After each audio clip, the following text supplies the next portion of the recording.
राम कृष्ण हरे जय जय राम कृष्ण हरे जय जय राम कृष्ण हरे जय जय राम कृष्ण हरे हरे जय जय राम कृष्ण हरे जय जय जय राम कृष्ण हरे हरे जय जय राम कृष्ण हरे हरे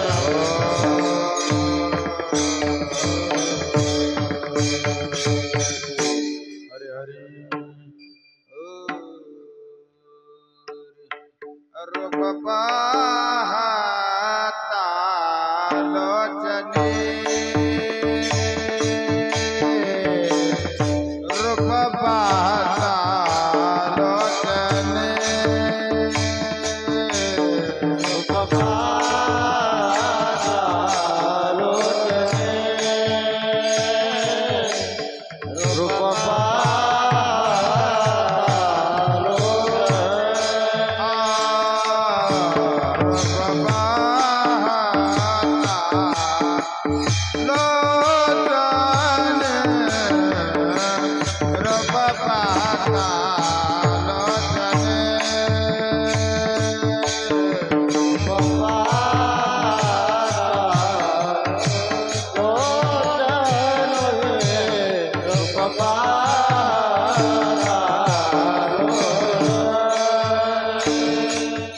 सुख झाले वो साजन सुख झाले वो साजन विठ्ठल बरवा विठ्ठल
आता तुम्ही कृपावंत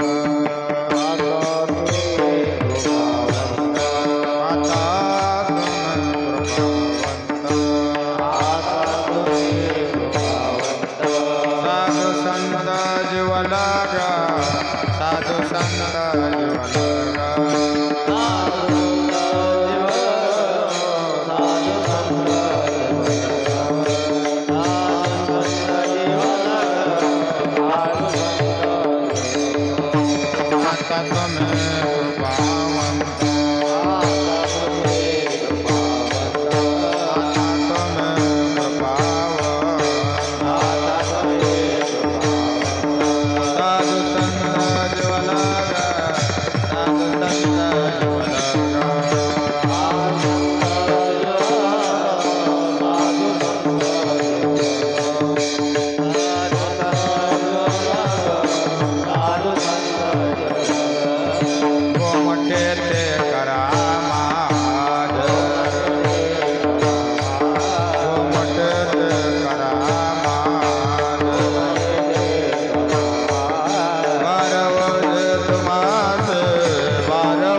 आता तुम्ही कृपावंत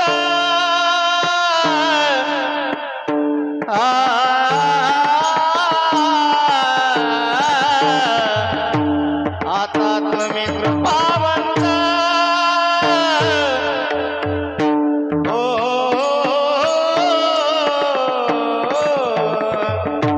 आता तुम्ही कृपावंत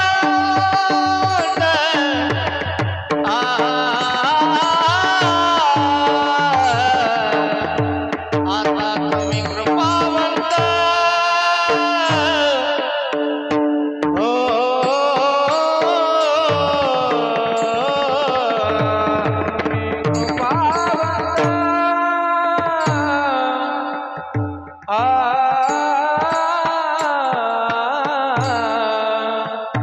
आता तुम्ही कृपावंत आता तुम्ही कृपावंत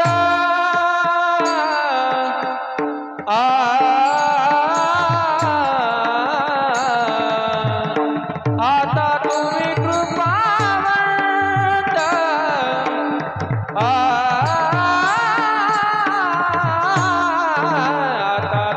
कृपावंत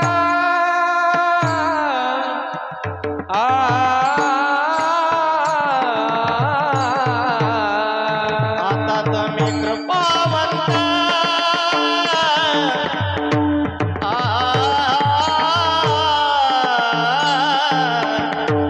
आता तुम्ही कृपावंत हो आता तुम्ही कृपावंत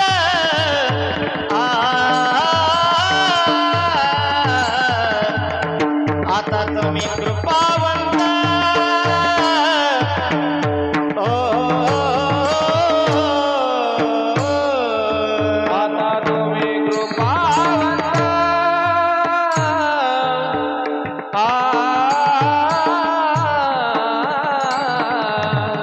आता तुम्ही कृपावंत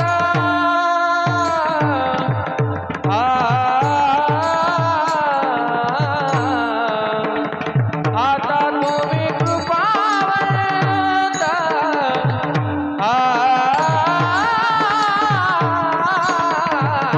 आता तुम्ही कृपावंत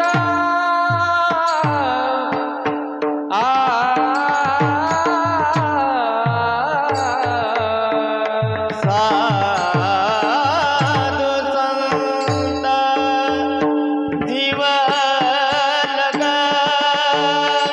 साधु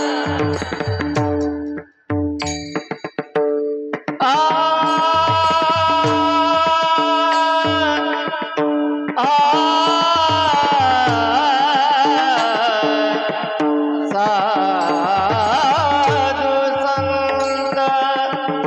जीवन साधु संत जीवन साधु संत जीवन कुमटीते करामध्ये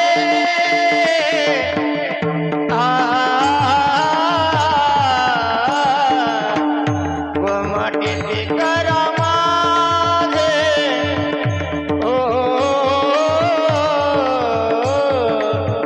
कुमटीते करामध्ये ओ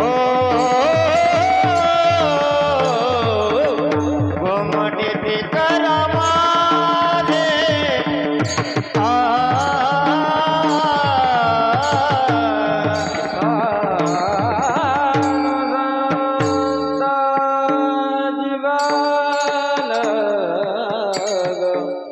साधु संत जीवन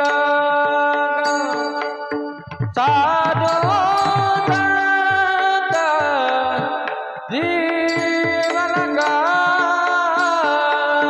साधु संत जीवन गो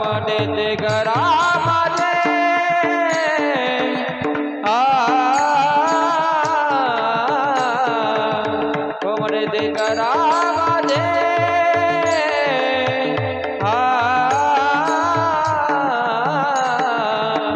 गो म्हणजे ते करा माझे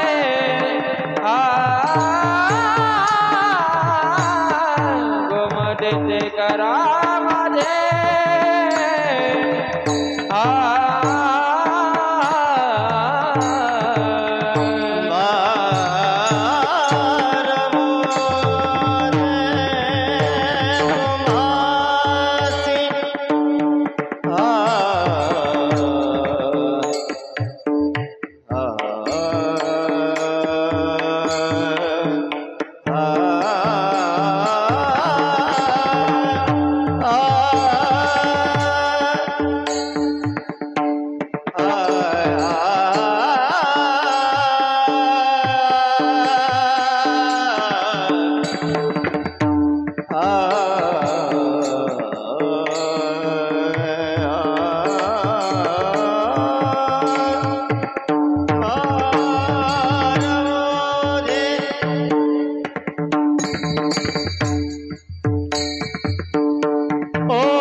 आता तुम्ही कृपावंत साधू संत जीवलग गोमटे ते करा माझे भार ओझे तुम्हाशी वंचिले ते पायापाशी नाही याशी वेगळे गोमटे ते करा माझे भार ओझे तुम्हाशी तुका म्हणे सोडल्या गाठी दिली मिठे पायाशी गोमटे ते करा माझे भार ओझे तुम्हाशी विठ्ठल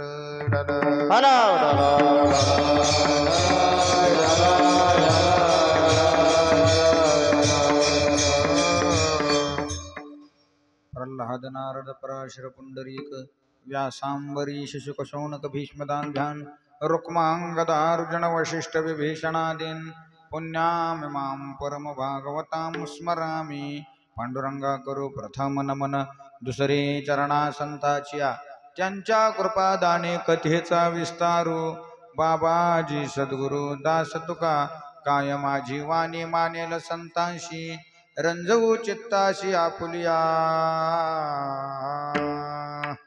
रणे कृष्ण विवस्तु संवाद भूतो रवितारत बोधाय ज्ञानेश्वरी वै कृते निर्मितायन च प्रकृत्यक्त्वा समाधिस्तमूर्तिं भजे ज्ञानदेवम् ॐ नमो ज्ञानेश्वरा ॐ नमो ज्ञानेश्वरा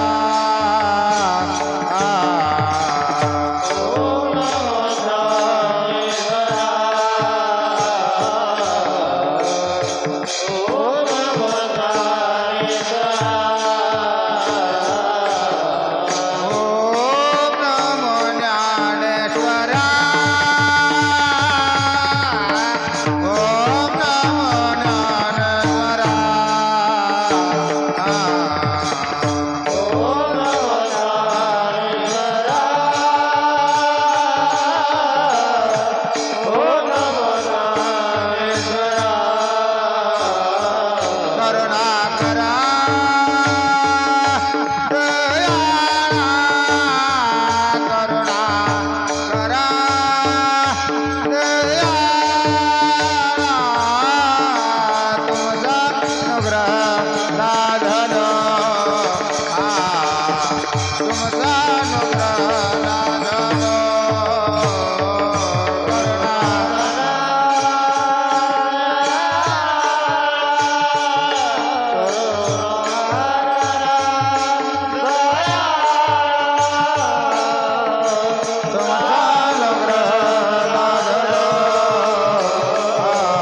तुमचा अनुग्रह लाजलो पावन झालो चराचरी मी कळा कुसरी काहीच नेने बोलतो वचने अति भाविका एका जनार्दनी तुमचा दास त्याची आस पुरवावे तुमचा अनुग्रह लादलो पावन झालो चराचरी संपाद्य ज्ञानंच विधाय भक्तिं विलोकितो येन समाधिराजः वैराग्यवन्तं सुविचारयुक्तं नमामि जोगं शिरसा गुरुन्तं नमो सद्गुरु तुकया ज्ञानदीपा नमो सद्गुरु सच्चिदानन्दरूपा नमो सद्गुरु भक्तकल्याणमूर्ती नमो सद्गुरु भास्करा पूर्णकीर्ती मनुष्याकृती राघवे ख्याती केली शिळा शिखरे सागरी तारिली तुका स्वामी हा पूर्ण ब्रह्म प्रकाशी जळी रक्षिले निर्जीवा कागदाशी महाराज हा जन्मला मृत्युलोके तुझे उपमान आढळे अलोके भवसिंधुशी बांधिलाशे तुझेने अनाथा दिना कारणे तुकयाने तुका बसला मानवी वेशधारी परिहालिला विग्रही निर्विकारी स्वये श्री हरी व्यापको सर्व जीवा तुका तोचितो हा परब्रह्म ठेवा जया पूजले आदरे पांडुरंगे विमानस्थ केले प्रयाण प्रसंगे तनुमानवी दिव्य रूपीच केली न त्यागी तिये दिव्य लोकाशी नेली जगद्गुरु तुकाराम महाराज की लागे सेवक झालो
राजे सेवक झालो तुमच्या लागलो निजचरणा ओ स्वामी तुकया देवा यावरी न करावा अहेरू आता तुम्ही कृपावंत साधू संत जीवलग गोमटे ते करा माझे भार ओझे तुम्हाशी वंचिले ते पायापाशी नाही अशी वेगळे गोमटे ते करा माझे भार ओझे तुम्हाशी तुका म्हणे सोडल्या गाठी दिली मिठी पायाची गोमटे ते करा माझे भार ओझे तुम्हाशी प्रस्तुत ठिकाणी सेवेकरता निवडलेला अभंग देहूचे सुप्रसिद्ध साधू श्रीमंत श्री जगद्गुरु तुकोबराय यांचा हा असणारा 4 चरणाचा सर्वांच्या पाठात असणारा अभंग आहे.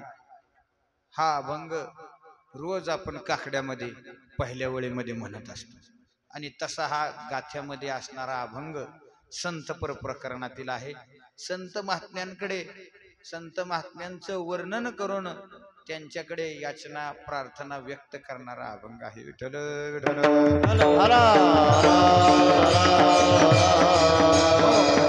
सेवेला सुरुवात करण्या अगोदर सेवेचं निमित्त म्हणजे असं की दरवर्षीप्रमाणे सुरू असणारा हा अखंड हरिनाम सप्ताह आपल्या महाराष्ट्रातील अकोला जिल्ह्यातील बाळापूर तालुक्यातील असणारं श्री क्षेत्र टाकळी आणि या टाकळी या असणाऱ्या गावी सुंदर असा अखंड हरिनाम सप्ताह सुरू आहे. त्यामध्ये श्री ग्रंथराज ज्ञानेश्वरी पारायण अगदी आनंदात सुरू आहे. भरपूर वाचक बसलेले आहेत. त्यामध्ये पुन्हा सकाळी अजून काकडा आहे. तदनंतर प्रवचन गाथाभजन असेल, प्रवचन आहे. प्रवचनामध्ये प्रवचनाचा विषय, प्रवचनाच्या कथेचा विषय श्री ज्ञानोबरायांची असणारी श्री ज्ञानेश्वरी आणि या असणाऱ्या ज्ञानेश्वरी ग्रंथाचं सकाळी पारायण आहे. आणि त्याच असणाऱ्या ज्ञानोबरायांच्या ब्रह्मसाम्राज्य दीपिकेवरती भावकथा गुरुवर्य महाराजांच्या मुखातून आपल्याला ऐकायला मिळत आहे. असं असणारं ज्ञानोबरायांच्या ज्ञानेश्वरीवरती भावकथाही सुरू आहे. तदनंतर हरिपाठ असेल आणि तदनंतर रात्री हरिकीर्तन असा असणारा अखंड दिवसभर असणारा समारंभ परमार्थाचा या ठिकाणी सुरू आहे. आणि या सप्ताहाला गेले किती वर्ष झाली? 25 वर्ष झाली. म्हणजे आता रौप्य महोत्सव सप्ताहाचा सुरू आहे. 25 वर्ष झालं हा सप्ताह सुरू आहे. आणि त्यामध्ये आमच्या असणाऱ्या वाट्याला आलेली ही 4-5व्या दिवसाची असणारी सेवा. विठ्ठल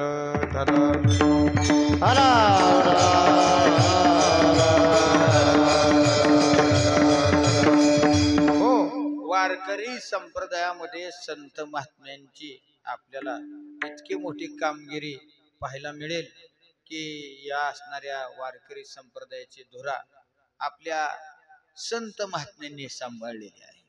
त्यामध्ये ज्ञानोबराय तुकोबराय आहेतच. विशेष करून सांगायचं म्हणजे ज्ञानोबराय तुकोबराय यांच्या असणाऱ्या गाथेप्रमाणे ज्ञानेश्वरीच्या वाङ्मयाप्रमाणे वागणारी मंडळी समाजामध्ये आहेत.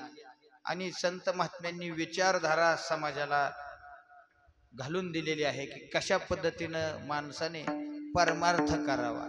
यामध्ये पुन्हा संत कोण आहेत तर निवृत्तीनाथ महाराजांपासून ते निळोबरायपर्यंत निवृत्ती ज्ञानदेव सोपान मुक्ताबाई चांग बोधला शेख मोहम्मद गोरा कुंभार जनाबाई मुक्ताबाई एकनाथ नामदेव तुकाराम निळोबाराय या नी पासून ते नी पर्यंतच्या संत महात्म्यांनी समाजाला कसं वागायचं, कसं जगायचं, कसं राहायचं हे शिकवलं. विठ्ठल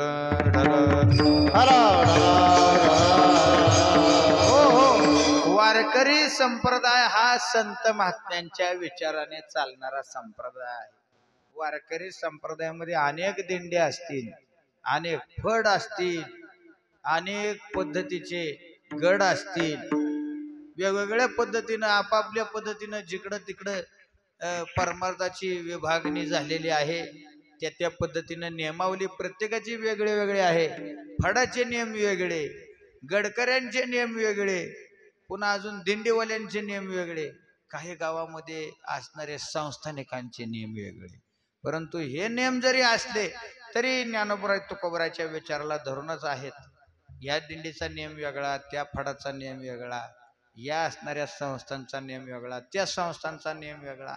असं जरी असलं तरी ते ज्ञानोबराय तुकोबरायचीच उपासना करतात, त्यांच्याच विचाराच्या नुसार वाटचाल करतात. आपण जर पाहिलं संप्रदायामध्ये अनेक दिंड्या, अनेक फड, अनेक गड, अनेक विविधतेनं परमार्थ करणारी लोक आहेत.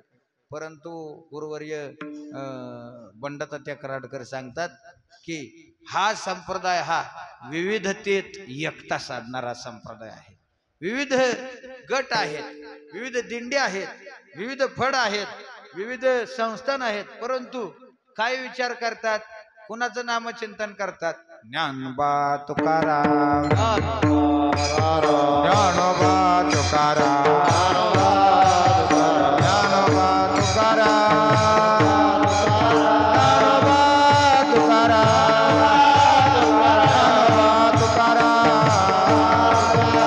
ज्ञानोबा तुकाराम,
चाल म्हणलो.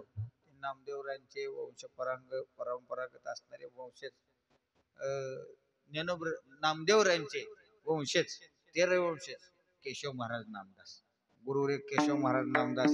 ज्ञानोबा तुकाराम म्हणलं की नामदेवरायांच्या सोहळ्यामध्ये ही चाल, ज्ञानोबा तुकाराम. असो, मला एवढंच सांगायचं की समाजामध्ये अनेक दिंडीवाले आहेत, अनेक फडकरी आहेत, अनेक, परंतु कोणाच्या विचारानुसार वाटचाल करतात? ज्ञानोबा तुकाराम. वारकरी संप्रदायाची नियमावलीच अशी आहे. ज्ञानोबराय तुकोबरायांपासून जे काय त्यांची परंपरा चालवणारे जे काय पुढचे जे संत महात्मे आहेत, त्यांची उपासना करणारे जे वैष्णव वारकरी आहेत, त्यामध्ये आमच्या असणाऱ्या स्वानंद सुखनिवासी सद्गुरू जोग महाराज संस्थेचे असणारे संस्थापक सद्गुरू जोग महाराज, ज्यांनी ज्ञानोबरायांच्या असणाऱ्या अनुग्रहातून, ज्ञानोबरायांच्या असणाऱ्या सांगण्यावरून विद्यार्थ्यांना शिकवण्याकरता वारकरी शिक्षण संस्था उभारली. आणि त्याचीच असणारी परंपरा धुरा सर्व महाराष्ट्रभर नव्हे तर महाराष्ट्राच्या बाहेर सुद्धा जिकडं तिकडं युवलेशे रोप लावेले द्वारी, त्याचा बेलू गेला गगनावरी, मोगरा फुलला फुले वेचिताचे भारू कळे आशियाला.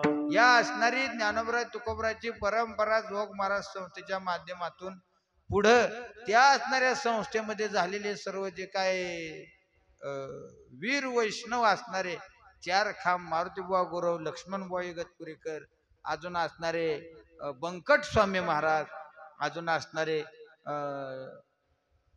मामासाहेब दांडेकर, ज्यांच्या सांगण्यावरून विदर्भामध्ये तुमच्या संस्थांचे असणारे पूर्वज, मामासाहेबांच्या सांगण्यावरून इथं जवळच फोटो आहे, सखाराम महाराज म्हणून वीर वैष्णव होऊन गेले. त्यांनी असणाऱ्या विदर्भामध्ये, या विदर्भ प्रांतामध्ये या असणाऱ्या संस्थेच्या विचारधारेचं रोप लावलं. येलोरा संस्थान, नाही येलोरा ना, येलोरा संस्थानला ती परंपरा पुढं गुरुवर्य महाराजांपर्यंत आलेली आहे, भानुदास महाराजांपर्यंत. संत महात्म्यांची विचारधारा ही जी आहे, ज्ञानोबरायांनी एक गुरु एक शिष्य ही परंपरा खंडित केली आणि ज्ञानदेवासा रचो जविले ही परंपरा आहे. आदिनाथापासून जाण आदिनाथापासून आली परंपरा जाण. ही परंपरा भगवान शिवशंकरांपासून आलेली आहे. नादी गुरु शंकरा लागुनी शिष्य परंपरा. ज्ञानोबराय सांगतात की ही जी परंपरा आहे दिव्य परंपरा आहे महाराज. ही असणारी परंपरा ज्ञानाची परंपरा ही जी काय आहे उपासनेची साधनेची ती इथपर्यंत येऊन पोचलेली आहे. तो का म्हणे गंगा सागर संगमी अवघ्या झाल्यावर मी एकमय. ज्ञानोबरायांनी जी काय जोग महाराजांना सांगितलं की तुम्ही विद्यार्थ्यांना शिकवा, या जोग महाराजांनी मग संस्थेमध्ये ती असणारे पाठ पद्धती सुरू केली. साधक आश्रमामध्ये साखरे महाराजांची ती पद्धती आहे. आणि हे जे असणारं प्रचार प्रसाराचं जे काय माध्यम पुन्हा त्यांच्या असणाऱ्या संस्थेतून जे काय जुने विद्यार्थी तयार झाले त्यांनी आपापल्या भागामध्ये जाऊन ती परंपरा सुरू केली. आणि त्यामध्ये सर्व असणाऱ्या समाजाला नीती शिकवली, कसं वागावं, कशा पद्धतीनं परमार्थ करावा.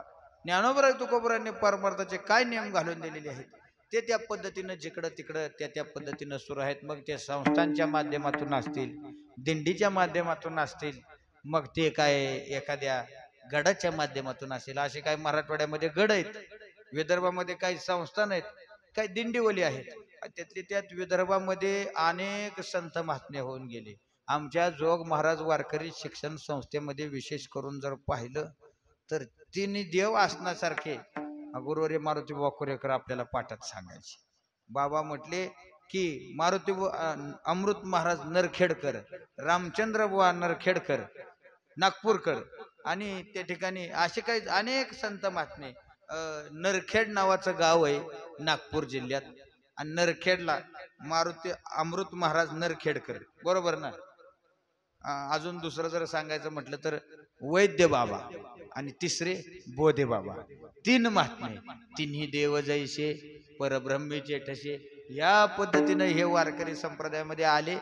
गुरुवर्य मारुती बाबांनी सांगितलं की आम्हाला, मी वैद्य बाबा आणि बोधे बाबा, आम्हाला तिघांना सुद्धा अमृत बुवाजींना आळंदीला लावलं. आणि त्यांच्या सांगण्यावरून आम्ही आलो आणि इतका महाराष्ट्राचा फायदा झाला, नवे नवे वारकरी संप्रदायाचा फायदा झाला. आज गुरुवर्य मारुती बाबांचं दर्शन स्वतः महाराष्ट्राचे PM घेतात. काय अधिकार असेल महाराज, कशामुळं? ज्ञानोबराय तुकोबरायची शुद्ध विचारधारा त्यांनी आपल्या हृदयामध्ये साठवली म्हणूनच ना. स्वतः नरेंद्र मोदी गुरुवर्य मारुती बाबांचं दर्शन घेतात. मारुती बाबांना महाराष्ट्र शासनाचा ज्ञानोबा तुकोबा पुरस्कार मिळाला आहे. असं बाबांचं जीवन आहे. बाबांची विचारधारा वारकरी संप्रदायामध्ये त्यांना पदवीच आहे, समन्वय महर्षी. कुठं कितीही विविधता असली, कितीही मतभेद असले तरी गुरुवर्य बाबा तिथं उद्घाटनाला आहेतच. तिथं काहीतरी बाबांच्या हस्ते तिथं असलं की बाबा तिथं सांगतात की समन्वय कसा असावा. किती संप्रदायामध्ये मतभेद झाले तर ते दूर करणारे हे जे काय आहेत ते महात्मे आहेत. यांच्याकडे बघून समाज जगत असतो. अगा वडील जे जे करीती तया नाम धर्म ठेविती, यरानुष्ठिती सामान्य सकळ. अशा संत महात्म्यांचे जे काय असणारे विदर्भामध्ये एक विशेष करून अनेक साधू होऊन गेली. त्यामध्ये विदर्भात जर पाहिलं तर अनेक सुफी संत, फकीर साधू, मुंगसाजी महाराज, पैकाजी महाराज, अजून जय जय गुणवंत, जय जय गुणवंत, काय त्यांचं नाव, गुणवंत बाबा, असे जे काय आहेत अजून कितीतरी संत महात्मे. पुन्हा विशेष करून जवळच संस्थान ज्यांचं आहे, ज्ञानोबरावर ज्यांची निष्ठा अशी असणारे जय गजानन माऊली, जय गजानन माऊली, जय गजानन माऊली, जय गजानन माऊली. कन कन में गण गणात होते श्री गजानन माऊले. कन में गण गणात होते श्री गजानन माऊले.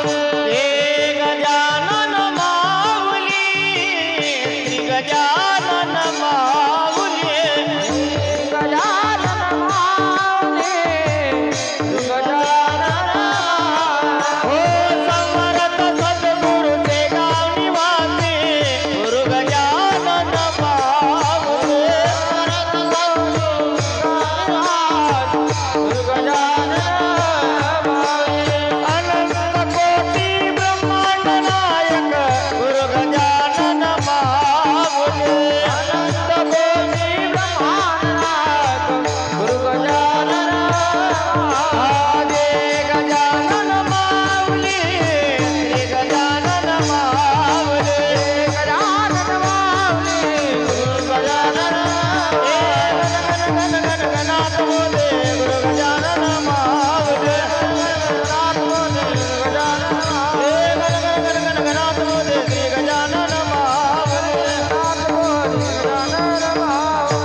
परंपरा आहे ज्ञानाची, ह्या संत महात्म्यांनी ती जोपासली, सांभाळली, टिकवली आणि समाजाला शिकवली. असे असणारे संत महात्मे आहेत. अनेक अनुभव गजानन महाराजांच्या माध्यमातून आपल्याला, त्यांच्याकडे जाणाऱ्या भक्तांच्या माध्यमातून आपल्याला ऐकायला मिळतात. आम्हाला इतकं माहित नव्हतं बरं का महाराज, पण आम्ही ज्या वेळेला विदर्भामध्ये आलो त्यावेळेला आमच्या लक्षात आलं की गजानन महाराजांचं महाराष्ट्रामध्ये अनेक दिंडीवाले आहेत. त्या दिंडीवाल्याला जर भजन करण्याकरता साहित्य नसलं तर संस्थांनी द्यावं. काय फॉर्म भरल्यानंतर काय 10 टाळ 5 टाळ विना पखवाज हे जे काय कोण देत आहे महाराज इतकं, परंतु ते असणारे भजन टिकावं, संप्रदाय टिकावा म्हणून त्यांनी त्या पद्धतीने त्या संस्थांचं असं आहे. तिथं संस्थांचे अध्यक्ष जरी असले तरी बारीतनच दर्शनाला, इतके कडक नियम आहे. अशी शिस्त आहे, शिस्त आहे. ते नाचणं, त्या दिंडीचा सोहळा, दिव्य सोहळा, पाहुणे डोळा. आताच जसं काय ते निघलंय बघा, पाहुणे आनंद, असं ते काय दिव्य सोहळा असतो. आषाढीला तर काय ती शिस्त, काय तो एकसारखे चालणारे, ते नाचणारे, पावल्या, हे सगळं जे आहे संत महात्म्यांच्या विचारधारेनुसार. गजानन महाराजाकडे एखादा माणूस रडत रडत जरी गेला तरी तो हसत हसत येतो. मग अशीच मला केंद्रीय महाराजांनी बरेच अनुभव सांगितले. असं गजानन महाराजांचं स्वरूप आहे. आणि त्यांची एक ज्ञानोबरावरती निष्ठा होती. आळंदीमध्ये सुद्धा त्यांचं संस्थान. आणि असे असणाऱ्या संत महात्म्यांचंच काहीतरी वर्णन व्हावं म्हणून आजचा अभंग संतपर प्रकरणातला आहे. प्रस्तुत अभंगाचे जगद्गुरु तुकोबराय आहे संत महात्म्यांचं वर्णन करून या संत महात्म्यांकडे याचना प्रार्थना व्यक्त करतात. आपण जर पाहिलं तर याचना करणाऱ्याचे 3 वर्ग आहेत. जीव मागतो, देव मागतो आणि संत मागतात. जीव कुणाकडे हे जाऊ द्या, मंदिरात जाऊ द्या, देवीच्या जाऊ द्या, देवाच्या जाऊ द्या, संताच्या जाऊ द्या. सामान्य जीव एकच मागतो, काय? संसारातलंच, दुसरं काही मागत नाही. लोक म्हणतात महाराज संसारात इतकं दुःख आहे असं म्हणतात आणि पुन्हा संसारातच येतात. त्यालाच म्हणायचं लोक, त्यालाच म्हणायचं समाज. आधी चुकी मग घडे आठवण, तुका म्हणे जन परिचय. आपण चुकतो हे कळतं, परंतु पुन्हा तिथंच येतो. का? पृथ्वी गोल आहे ना, फिरून फिरून तिथंच येतो. तुका म्हणे फिरे आणि भवंडीने दमजिरे, येतो तिथंच. आणि देवाकडे गेला तरी म्हणतो काय मागायचं असेल तर देवाकडे सुद्धा मागतो. वाढावे संतान, वाढावे संतान, वाढावे संतान,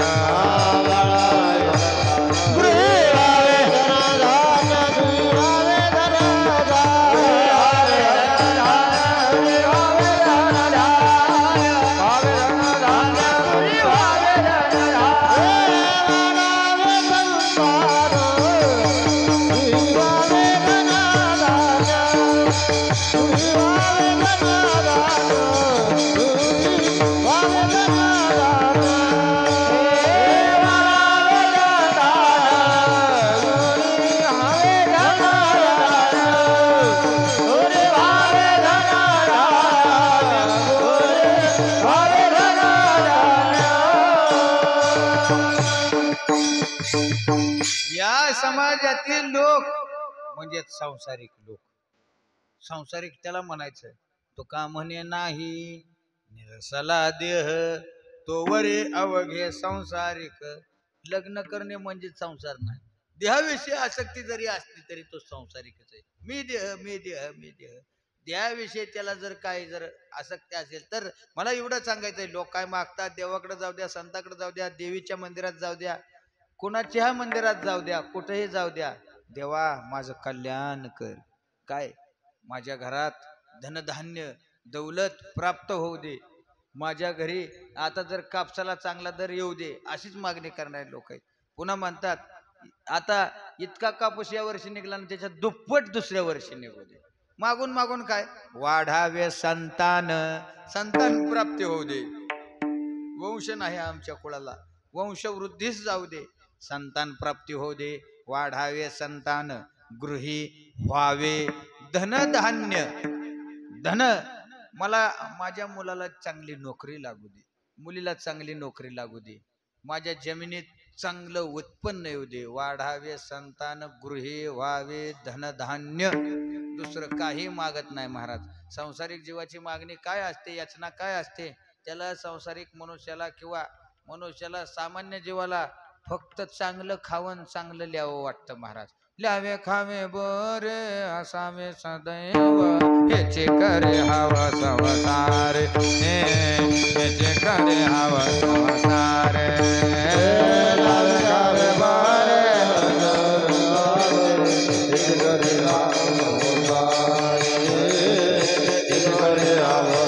ल्यावे खावे बरे असावे सदैव हेचे करे हवा संसार. ल्यावे खावे बरे असावे सदैव हेचे करे हवा संसार हेचे करे हवा संसार. ल्यावे खावे बरे असावे सदैव हेचे करे हवा संसार. ल्यावे खावे बरे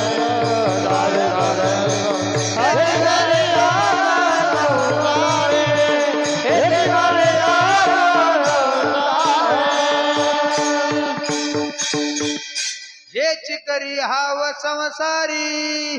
काय हाव करतो, काय करतो हाव महाराज एकच.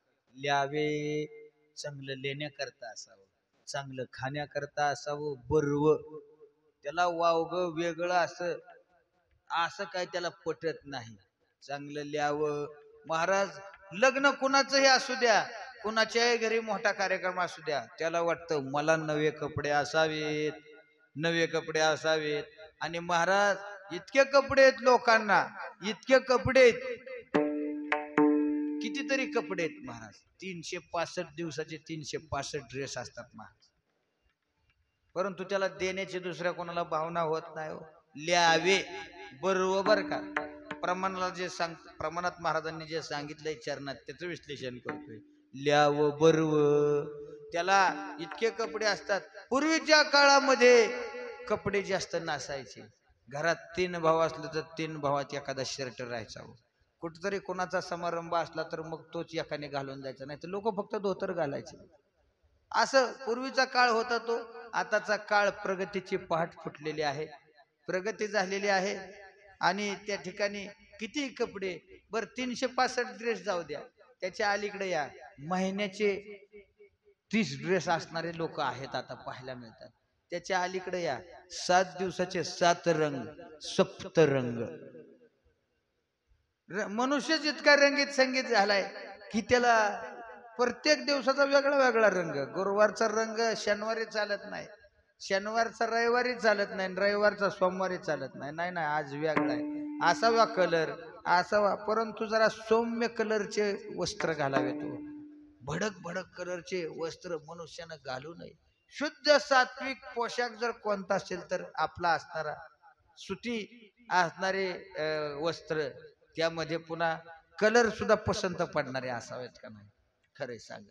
पण कसले खैरे बांडे कलरचे कपडे सगळे कसले महाराज. पूर्वीचे लोक फाटले म्हणून शिवायचे हो, आता फाडलेले शायनिंगची स्टाईल निघाली. काय म्हणायचं सांगा.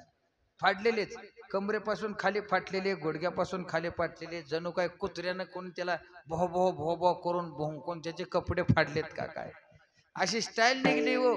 कसे वस्त्र असावेत, काय कसं घालावं हे मनुष्याला कळत नाही, कसं लिहावं. परंतु त्यालाच लोक बर्व म्हणतात. वेगळी एक स्टाईल आहे आता. कसल्या बँटीन कसले कपडे, कोणी कोणाचे कपडे घातलेत, गडे कोण बाय कोण कळतच नाही महाराज. अलीकडे यांचे कपडे त्यांनी, त्यांचे कपडे यांनी, इतका बदल झालेला आहे. प्रगतीचे पहाट झालेले आहे. ह्याला काय म्हणायचं, ल्यावं. ऐका, इतके कपडे असतात घरात परंतु तो दान करत नाही कोणाला, तसेच राहतात महाराज. आमच्या संस्थेचे गुरुवर्य मोठे माऊली, गुरुवर्य शिंदे माऊली, गुरुवर्य भास्कर बाबा, गुरुवर्य मारुती बाबा, गुरुवर्य शास्त्री बाबा, गुरुवर्य रामभाऊ महाराज राऊत, गुरुवर्य तात्या, जे काय गुरुवर्य छोटे माऊली मोठे माऊली, जे काय डॉक्टर बाबा असतील, हे जे काय संप्रदायातले ज्येष्ठ श्रेष्ठ मंडळी आहेत, ठळक मंडळी आहेत, हे जे साधू मंडळी, यांना लोक कीर्तनाला गेल्यानंतर रोज एक पोशाख देतात. उपरण्यासहित फेट्यासहित ते रोज एका विद्यार्थ्याला देऊन टाकतात. खरे का सागर महाराज, रोज एका विद्यार्थ्याला देऊन टाकतात. रोज त्यांना फेट्यासहित एक पोशाख मिळतो, तो रोज एक विद्यार्थ्याला देऊन टाकतात. संस्थेची परंपरा 2च ड्रेस, 2 नवीन घ्यायचे, ते 2 नवीन फाटल्यानंतर दुसरे 2 नवीन. मोठे माऊली बघा तुम्ही काय जीवन आहे. कुणी येऊ द्या, अहो त्यांची राहण्याची खोलीची जी व्यवस्था आहे तिथं महाराज त्यांना खाली एक मजला वर एक मजला, संस्थेच्या पाठीमागे त्यांच्या खोलीतच त्यांना ओळखट एवढी जागा आहे. काय लिहावं, संत महात्मे कसं वस्त्र धारण करतात, कशा पद्धतीचं आचरण बघण्यासारखं असतंय हो. महाराज त्यांना कपडे इतके मिळतात नाही का त्यांना हौस करू वाटत, रोज एक ड्रेस नवीन घालायचं म्हणलं तर त्यांना कमी नाही. परंतु एक जी मर्यादा आहे, परंतु आपल्याला इतकी वस्त्र असतात देण्याची भावना नसते महाराज. पूर्वीच्या काळामध्ये कुणाचा सोहळा असला आणि यांनी जर कंदूक उघडलं वस्त्र काढण्याकरता, इतक्या साड्या असतात, इतकी वस्त्र असतात. कंदूक म्हणजे पेटी, पेटी उघडली तर बस दिशे झाकण निघतं महाराज पेटीचं. पुन्हा त्या पेटीतून एक वस्त्र काढायचं आणि बाहेर ठेवायचं तर पेटीचं झाकण बसत नाही, त्याच्यावर बसावं लागतं आणि मग कोंडा घालावा लागतो. ती पेटी ट्रँक तुमच्या इकडे काय म्हणत असेल ते, मग त्याचं कुलूप बसतं. कपाट उघडलं तर अंगावर कपड्याचा ढिगाराच पडतो महाराज. इतकी वस्त्र असतात, याला म्हणायचं ल्यावं बरवं. आता खावं बरवं काय, थोडं भाजीत काय कमी जास्त असलं की बायकोशी भांडतो. तुला अक्कल नाही, इतके वर्ष झाले भाजी कशी करावी, भाजीत बघ मीठ सुद्धा नाही, बघ साखर कमी खिरीत, त्याला अजिबात वावग आवडत नाही. इतकं मांस खाता हौस करी जोडणी वैरी ठेवीला. माणसाचा आहार शुद्ध सात्विक आहार असावा, परंतु ते त्याला कळत नाही. चटकदार लागतं त्याला, झणझणीत असो असावं, पण त्याच्यामध्ये मर्यादा असते हो. किती खावं, कसं खावं, कुठं खावं, किती वेळा खावं, कोणाच्या हातचं खावं का खाऊ नये, आणि काय काय खावं. आता माणसाला वाटतं काय काय खावं, काय काय खाऊ, इतकं असतं महाराज. असू द्या. मगाच त्यांनी मला एक म्हण सांगितली अमोल महाराजांनी, खाण्याचं जर पाहिलं म्हणलं तर चांगला शुद्ध सात्विक आहार विदर्भात आहे बरं का. काय म्हणले, मराठवाडा गेला गाण्यात, विदर्भ गेला खाण्यात, आणि खानदेश गेला काय म्हणले धावण्यात. म्हणजे याचा अर्थ असा की मराठवाड्यात गायन आहे, विदर्भात नाही असं नाही. म्हणी जुन्या. तुमच्या तिकडं आदर आतिथ्य चांगलं आहे बरं का. इतका आदर आतिथ्य, एखादा महाराज चुकला तर त्यालाच लाज वाटते की इतकी लोक आपले उठा ठेव करतायत, आपण नीट वागलं पाहिजे. इतकं विदर्भाचा आदर आतिथ्य. असो, विनोदाचा भाग सोडून द्या, परंतु खाण्याचं जे काय आहे, मनुष्य थोडं सुद्धा वेगळं त्याला सण होत नाही. त्याला ल्यावं खावं बरवं आवडत असतं बरं का. दुसरं काही त्याला वेगळं असं झालेलं जमत नाही. देवाकडं तेच मागतो, एक तर गृहस्थाश्रमातलं नाही तर संसारातलं, दुसरं काही नाही. हेच सांसारिक मनुष्याची हाव आहे. हाव सांगता सांगता कीर्तन संपेल, पण त्याची हाव संपणार नाही. सांसारिक जीवाची मागणी आहे, सामान्य जीवाची मागणी. आता देवाची मागणी, तुम्ही म्हणाल जीव देवाकडे संताकडे मागतो, आता देव कोणाकडे मागत असेल हो? देव सुद्धा मागतो, पण कोणाकडं? देवाचे देव कोण असतील तर संत आहेत, ते मानो परम देवता आपली आम्ही. ज्ञानोबराय सांगतात, देव म्हणतो की ते आमची परम देवता आहे. कोण? संत महात्मे. संत महात्म्यांकडे देव मागतो. देवाचे जवळचे कोण आहेत तर नामदेवराय, देवाचे लढेवाळ भक्त. नामदेवरायकडे देव गुह्य गोष्टी बोलायचे महाराज. नामदेवरायला म्हणायचे, नामदेवा मला या संत महात्म्यांशिवाय करमत नाही. देव हा संतांपाशी संतांच्या संगतीची अपेक्षा व्यक्त करतो. नामा म्हणे देव इच्छी संत संगा, म्हणे देवा इच्छी संत नामा म्हणे देवा इच्छी संत संगा.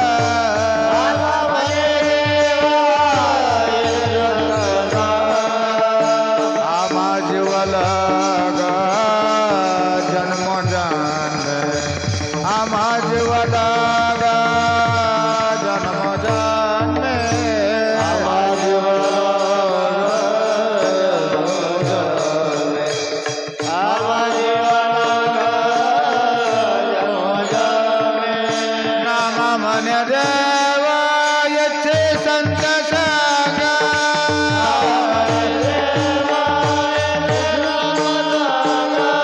नामा म्हणे देवा येथे संत सांगा,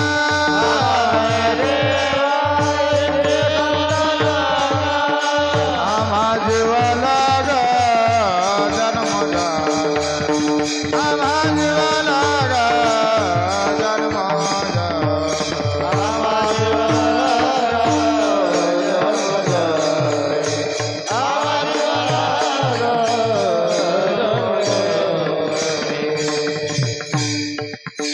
देव नामदेवराय पशी म्हणतोय की नामदेवराय मला या संत महात्म्यांच्या संगतीची अपेक्षा आहे, यांच्या संगतीत मला राहायला आवडतं. बघा देवाचा फोटो एखादा पाहिला असेल पांडुरंगाचा, विठो माझा लेकुरवाळा संगे गोपाळांचा मेळा.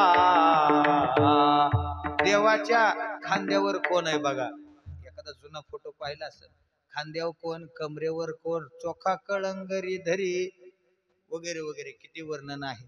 नरहरी सोनार कुठं, मुक्ताबाई कुठं, चांगदेव महाराज कुठं, असा भगवान परमात्मा त्या वारकऱ्यांच्या वैष्णवांच्या मेळ्यामध्ये दिसतो. देवाला संतांच्या समूहामध्ये राहायला आवडतं, देवाला त्यांच्याशिवाय करमत नाही. गोकुळामध्ये भगवान श्रीकृष्ण खेळ खेळत असताना गोपाळांनी देव डावात हारला म्हणून जर बाजूला काढलं देवाला, की डाव असेल खेळ असेल एखादा, बघा बरं, मग भजनाचा जरी ग्रुप असला आणि भजन करी, आवाज येतोय ना माझा, शेवट जरा आवाजाचा जरा विको कमी करा ना, रिटर्न जरा स्पष्ट आला म्हणजे. हरी हरी हरी, जरा घुमतोय आवाज, विठ्ठल विठ्ठल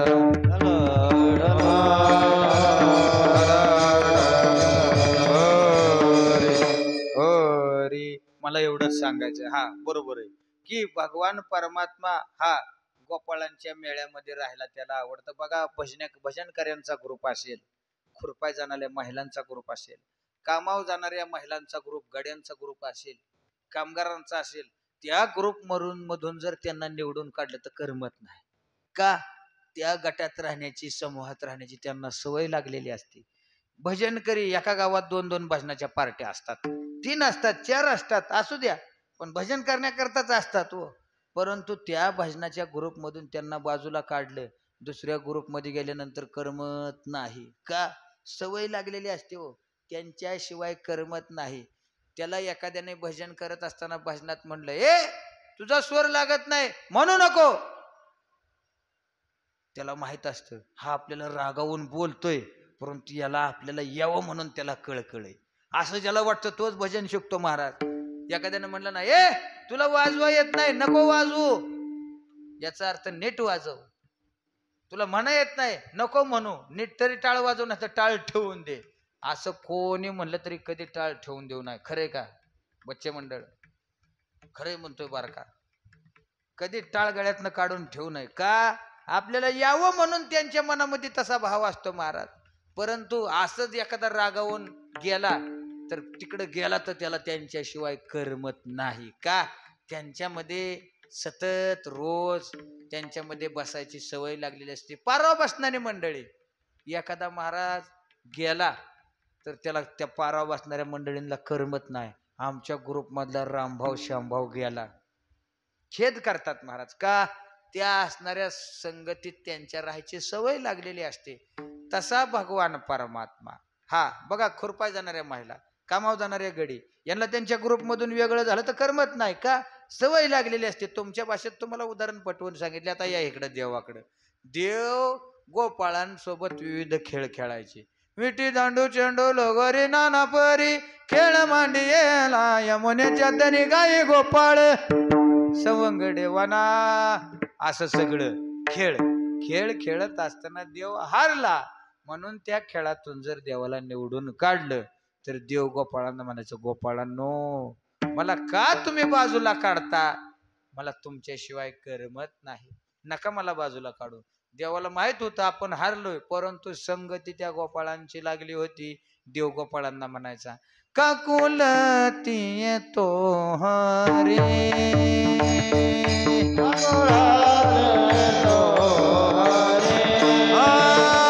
काकुलती तो हरे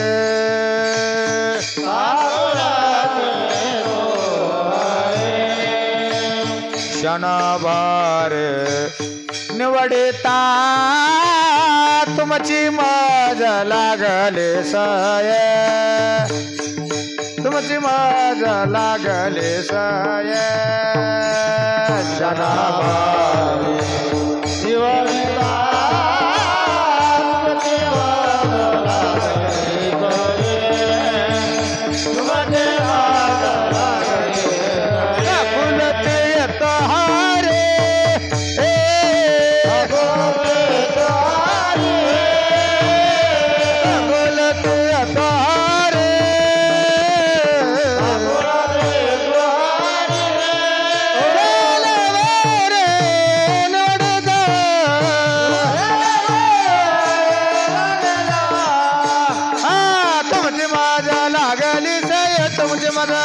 लागली साये धमधमाला लागली साये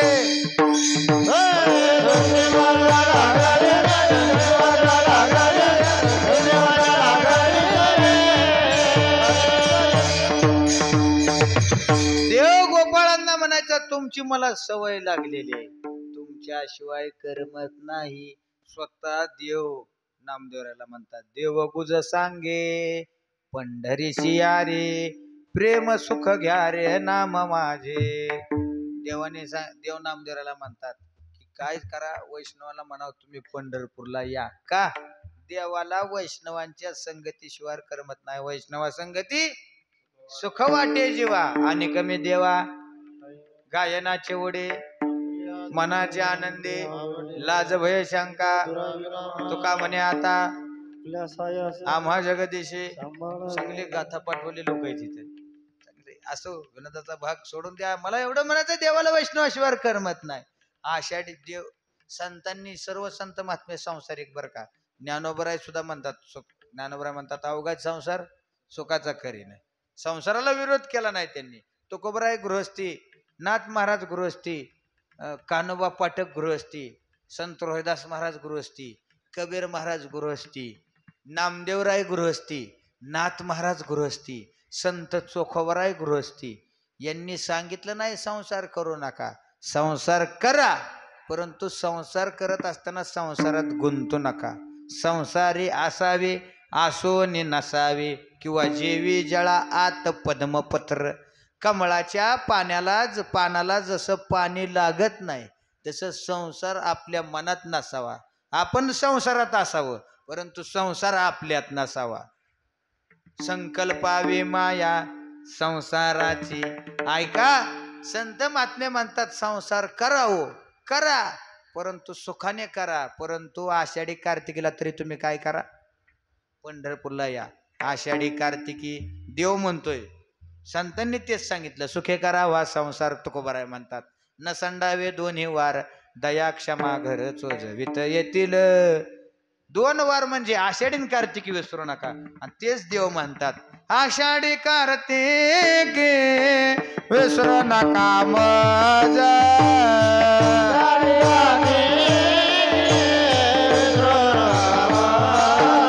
आषाढी कार्तिकी विसरू नका माझा.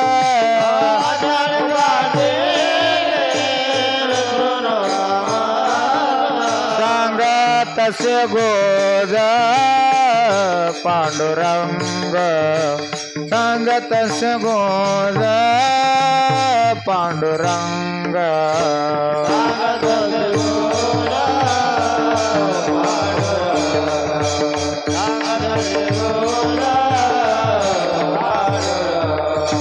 आषाढी कार्तिकी विसरू नका माझा.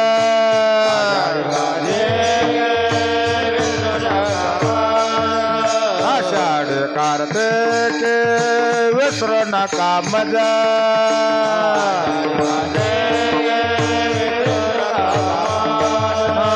सांगत से गोज पांडुरंग सांगत से गोज पांडुरंग.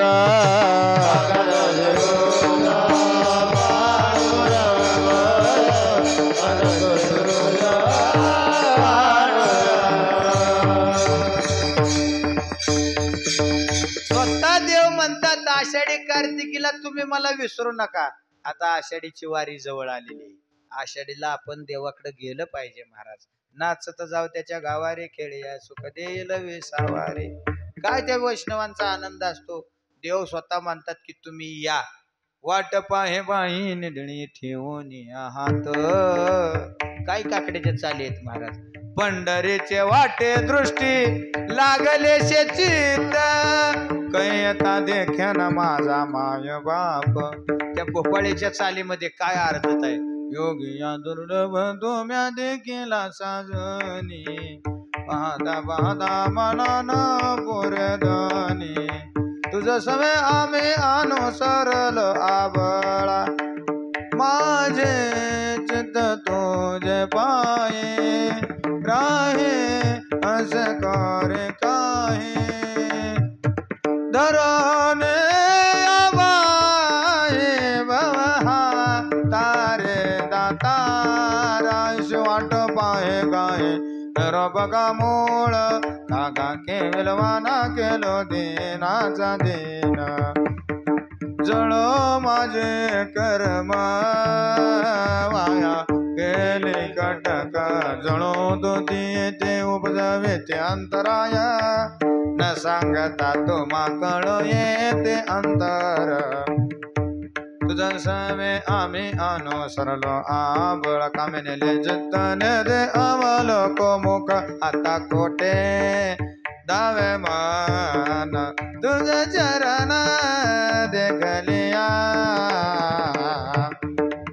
इकडं भक्ताला सुद्धा अर्थता असते पंढरपूरला जाण्याची आणि तिकडं देवाला सुद्धा अर्थता असते भक्त कधी येईल इकडं देव वाट बघतो वाट पाहे बाही निडळी ठेवणी आहात पंढरीच्या वाटे दृष्टी लागलेशे चित्त भक्ताचं सुद्धा चित्त आणि देवाचं सुद्धा चित्त बरं का देव भक्त तुका म्हणे नाही भिन्न देव भक्त पण तुका म्हणे नाही भिन्न देवाला संतांच्या संगतीत राहायला आवडतं संतांशिवाय देवाला करमत नाही नामदेवराजपाशी देव म्हणून म्हणतात या संतांच्या संगतीत संग मला लाभू दे नाम म्हणे देव इच्छित संत संग ज्या वेळेला ज्ञानोबरांनी समाधी घेतली देवाला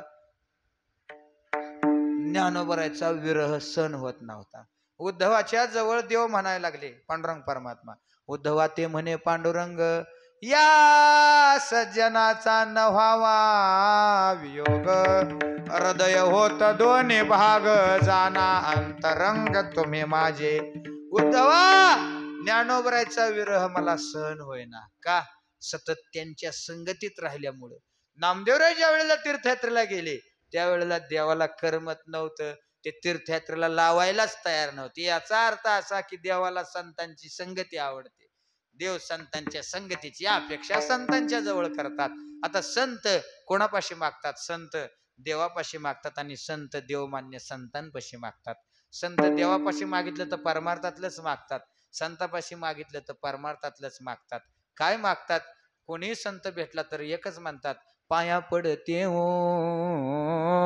निळोबराय गवळणीत म्हणतात दाखवा मज वाट एखादा कोणी भेटला तर त्याला म्हणतात पुसावे सिंहेची वाटे जे जे भेटे तयासी देव कृपा करील मज कायला जरा केलं ओ सांगा सांगा सांगा कोणीतरी सांगा गे कोणीतरी सांगा माझा कृष्ण देखिला काय कोणीतरी सांगा गे कोणीतरी सांगा गे कोणीतरी सांगा सांगा सांगा माझा कृष्ण देखिला काय माझा कृष्ण देखिला काय कोणीतरी कृष्ण देखिला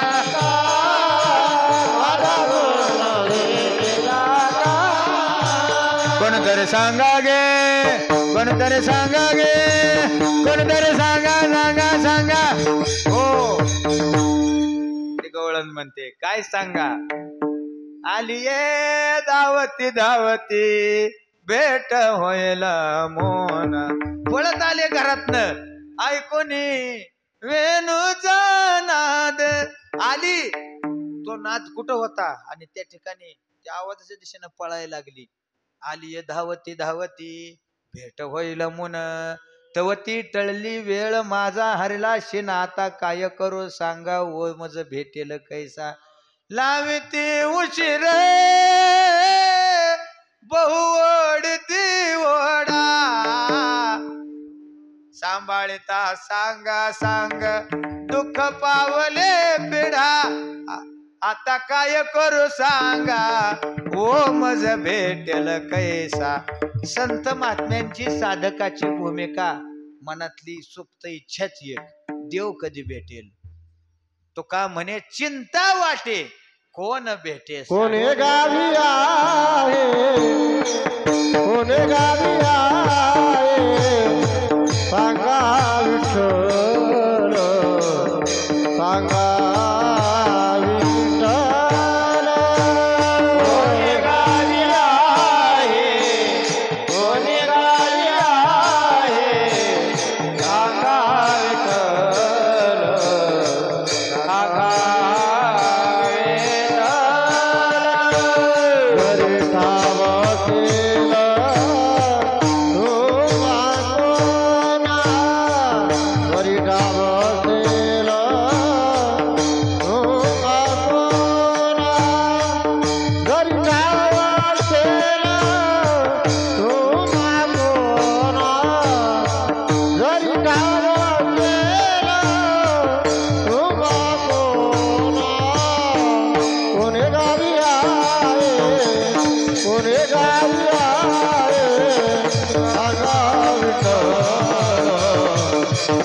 कोणे गावी आहे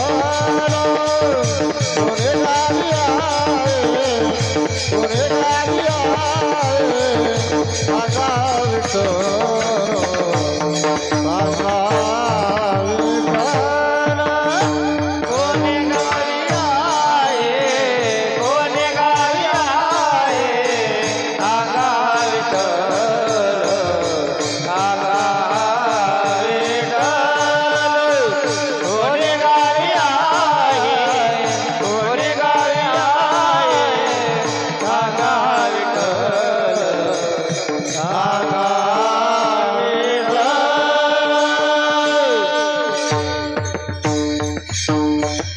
जर ठावा असेल तुम्हा कोणा ओ सांगा विनवितो तुम्हाशी संत महंत सिद्ध ऋषी हा साधक एकच विचारतो कोणे गावे आहे सांगा हा विठ्ठल जरे ठावा असेल तुम्हा कोणा जसं चरण तशीच चाली करता एकदा टाळ्या वाजवा बरं का वा तो साधक एकच विचारतो कोणे गावी आहे सांगा सांगा हा विठ्ठल कुठं आहे महाराज त्याची भेट केव्हा होईल स्वामी विवेकानंद लहान असताना शाळेमध्ये एक कविता ऐकली बर का ऑक्सफर्ड नावाची आणि त्याच्यामध्ये त्या असणाऱ्या सरांनी विश्लेषण करताना सांगितलं की त्याच्यात मेडिटेशनच्या संबंधित काहीतरी विचार चालला होता ध्यान कसं लावायचं काय वगैरे त्याच्या पद्धती सांगत असताना त्यांनी त्या असणाऱ्या शब्दाचं विश्लेषण करत असताना कोलकात्याच्या दक्षिणेश्वर पंचवटी दक्षिणेश्वरच्या रामकृष्ण परमहंसांचं उदाहरण दिलं विवेकानंद लहान असल्यापासून वाटायचं देव कधी भेटेल आपल्याला वाटतं दुसरं कधी भेटेल दुसरंच वेगळं वेगळं काय काय भेटेल प्रत्येकाला वाटतं परंतु विवेकानंदांचं एक वेगळं विचारधारा महाराज देव कधी भेटेल असा विरळा ऐसा कोणी तुका त्याशी लोटांगणी ऐसा विरळा असतो महाराज ज्याला देव कधी भेटेल वाटतो प्रत्येकाला वाटतं मला बायको कधी भेटेल माझं लग्न होईल का नाही प्रत्येकाला वाटतं मला पैसा मिळेल का नाही परंतु वाटत नाही देव मिळावं महाराज देव सोडून दुसरं काही सांगावं मागायला आम्ही सगळं मागतो अरे दुसरं मागून काय उपयोग आहे ते मागितलं पाहिजे विवेकानंदांना एकच भगवान पर देव आहे का या जगात इतकी पुस्तकं वाचली ग्रंथ वाचले वडिलांचं त्यांच्या आईचं नाव भगिनी भाग्यश्री माता वडिलांचं नाव विश्वदत्त विश्वनाथ बाबू आणि ते असणार ग्रंथ त्यांच्या वडिलांचे घरात होते एक हुडकायचे सगळे चाळायचे देव भेटायचा पत्ता एकदा काय झालं ग्रंथाचा ढिगारा होता असा धुडकाळूनच दिला काय नाही म्हणले थोथांडय म्हणले देवच नाही आणि गेले होते रागाने शाळेत गेलं तर ह्या सरांनी त्या कवितेचं विश्लेषण करताना मेडिटेशनच्या संबंधित शब्द आला आणि त्याचं विश्लेषण करताना सांगितलं की कोलकात्याच्या जवळ दक्षिणेश्वर म्हणून आहे तिथं रामकृष्ण परमहंस राहतात आणि ते देवाशी कालिके मातेशी बोलतात त्यांना देवी भगवती माता प्रसन्न आहे तिच्याशी बोलतात तिला नैवेद्य खाऊ घालतात वा वा वा वा वा क्लास तो तास संपला आणि लगेच सरांची भेट घेतली अहो कुठे ते कसे मला भेटतील कधी त्यांची भेट होईल त्यांनी पत्ता सांगितला तिथं गेले रामकृष्ण परमहंस ध्यानात बसले होते ये नरेन मी तुझीच वाट बघत होतो असा गुरुन असा शिष्य दुर्मिळ असतात महाराज तसे गुरुन तसे शिष्य अलीकडच्या कलियुगातले तुका म्हणे ऐसे गुरु शिष्य जाण विठोबाचे अन्न नरका जाते गुरु रे तात्या सांगतात शिष्य गावात चोऱ्या करी आणि गुरु वाड्याला मास धरी असं असतंय हो गुरु वेगळा आणि शिष्य तसा गुरु तसाच एक करते गुरु नावगा शिष्याचा व्यवहार हो गुरु कसे पाहिजेत ब्रह्मनिष्ठ श्रोत्रिय कृपाळू ज्यांना आत्मसाक्षात्कार झालेला आहे परमार्थ पथग्रामी असणारे गुरु आणि मग त्याला देव तसे भेटू शकतात महाराज तसे गुरु तसे शिष्य विवेकानंदाच्या मनात ही भावना होती त्याच विवेकानंदांनी महात्मा गांधींना सांगितलं मला असे 100 तरुण द्या देश बदलून टाकेल विवेकानंदांचे आजही विचार वाचले तरी ताजे विचार आहेत ताजे शिळे नाहीत कधीही वाचा बल हेच जीवन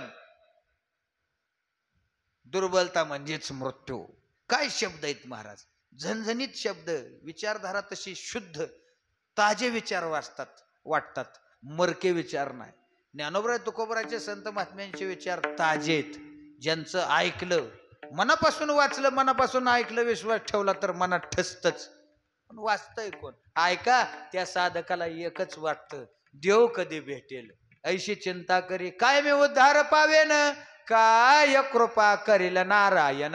ऐसे तुम्ही सांगा संत जन करा समाधान चित्त माझे. काय हे खंडईल कर्म पारुषतील धर्माधर्म.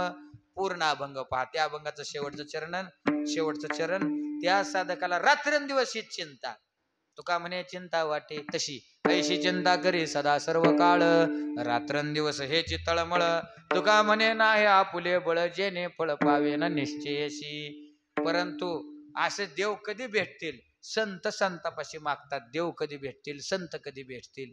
परंतु मागण्याच्या अगोदर एक व्यवहार आहे बरं का.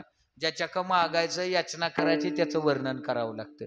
साधी सप्ताहाची वर्गणी मागाय जाऊ दे. आता इथं सप्ताह म्हणजे महाराजांच्या वर्षभराच्या कार्यक्रमातून जे महाराजांना काय मान सन्मानाने लोक देतात त्याच्या असणाऱ्या सामग्रीतून महाराज या ठिकाणी सप्ताह करतात बरं का.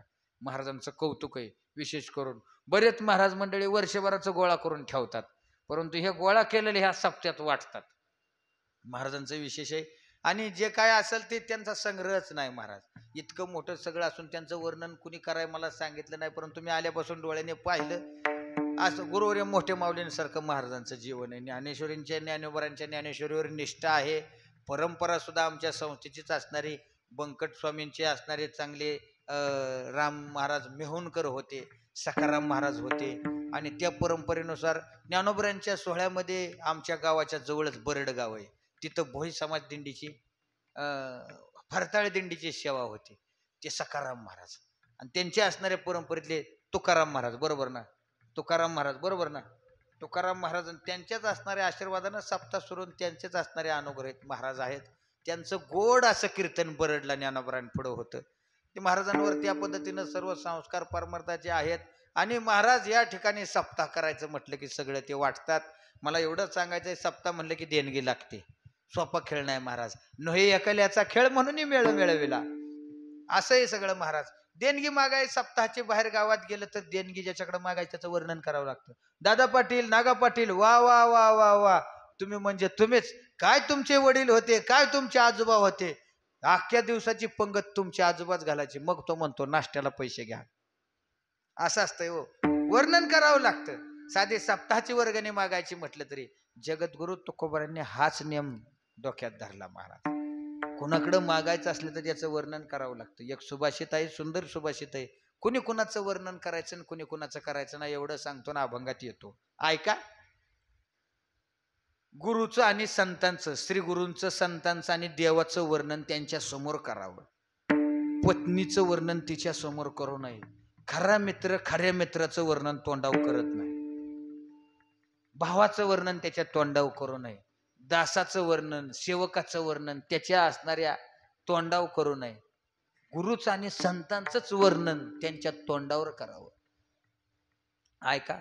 बायकोचं वर्णन तिच्या देखता का करू नये. मला अनुभव नाही, तुमच्यासारख्याच ऐकून सांगतोय. ऐका. का बरं. पत्नी म्हणजे महामाया आहे.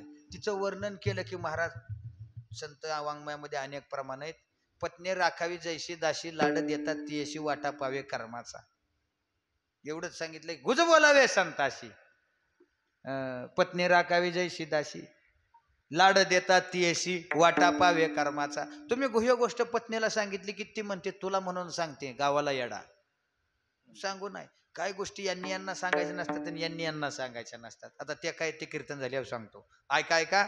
पत्नीचं वर्णन तोंडावर करू नये. का. वर्णन केलं की तुमचं परत ते ऐकणार नाही. मर्दनम गुणवर्धनम. तिल, हेम, गंगा नदी, आपलं तेल, तीळ, जमीन, ऊस, ह्या काय अशा गोष्टी आहेत. ऊस पिळल्यावर रस निघतो. जमीन नांगरल्यानंतरच चांगली होते. तीळ चेचल्यानंतर त्याच्यातून तेल निघतं. तसं शिष्याला मारल्यानंतरच तो तयार होतो. विद्यार्थी छडी वाजे छमछम, विद्या येई घम घम. तसं पत्नीचा सुद्धा तुम्ही लाड केला की ती तुमचं ऐकत नाही.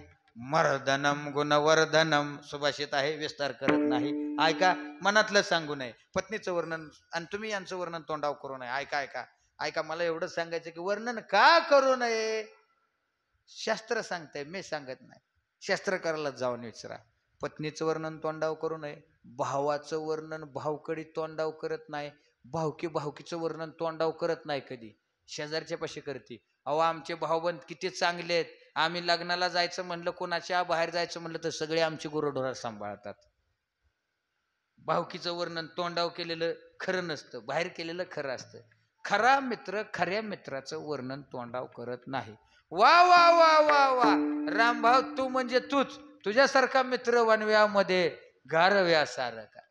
काय निघलंय महाराज, गारव्यासारखा आहे काय इस्तूसारखा आहे ते जवळ गेल्यावरच कळतंय हो. असं वर्णन मित्राचं मित्र तोंडाव करतात, खरं नसतं, स्वार्थापोटी असतं महाराज. खरा मित्र खऱ्या मित्राचं वर्णन त्याच्यापाशी करत नाही. एखाद्या मित्राने गाडी मागू द्या, अरे रामभाऊ जरा गाडी देतो का, मला जरा अकोल्याला जाऊन यायचंय, तुझी गाडी पाहिजे होती. तो लगेच त्याला म्हणतो नाही नाही नाही नाही जाय, जरा पेट्रोल कमी आहे, मला जरा काम आहे. आणि खऱ्या सख्या मित्राने जर मागू द्या, बरं अरे रामभाऊ गाडी देतो का, धर की म्हणले, जा घेऊन. याला म्हणायचं मैत्री, लगेच देतो. आणि म्हणतो जा पेट्रोल आहे का, हाय म्हणले, 300 रुपयाचं टाकले. मग गाडी संध्याकाळी आणून देऊ का, तिकडच राहू दे, मला दुसरे उद्या निवांत. खरा मित्र, खऱ्या मित्राचं प्रेम आणि असं बनावट मित्राचं प्रेम कळतं. मित्राने मित्राचं वर्णन तोंडाव करू नये, आपला विषय हा चाललाय. मालकाने नोकराचं वर्णन तोंडाव करू नये का, सेवकाचं वर्णन मालकाने तोंडाव केलं की सेवक काम ऐकत नाही. तो म्हणतो आमचं मालक इतकं भारी आहेत ना, किती उशिरा कामावर जाऊ द्या, काय अडचण नाही म्हणले, काहीच तक्रार नसते. तो मग त्या ठिकाणी अवसान वळखतो आणि मग कामावरच जात नाही. सेवकाचं नोकराचं चाकराचं वर्णन तोंडाव करू नये. तोंडाव वर्णन एकतर देवाचं करावं, देवमान्य संताचं करावं.